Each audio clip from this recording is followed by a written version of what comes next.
Well, as you mentioned rightly, these are the latest images released by Maxar, and we have accessed them. You can see the before and after. Before, on the 18th of June, you can see the structure, the Arak heavy reactor. It's not damaged, and just a few hours later, the next day, the nuclear dome structure here, this is the main reactor of the Arak heavy water reactor that was struck by Israeli jets, and it collapsed under its own weight. And this is the whole structure, and this is how it's been going on for all the nuclear facilities that Iran has.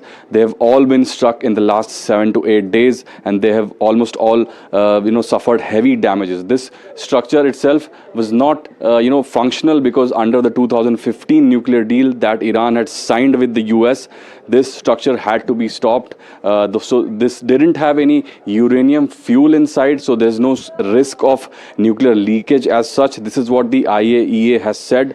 But still, this structure, this installation, was at the risk of producing atomic weapons. This is what Israel's argument has been, that this structure could be used to make atomic weapons. And how is that? Because heavy water reactors, as a byproduct, produce plutonium, and that plutonium can be developed into a nuclear weapon. This is what is the main concern of Israel.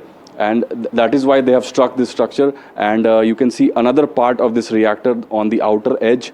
This image, also set of images, show the extent of damage. Here, the structure is left undamaged, and on the right, Israeli jets, probably some F-35 jets, have struck this and totally demolished it.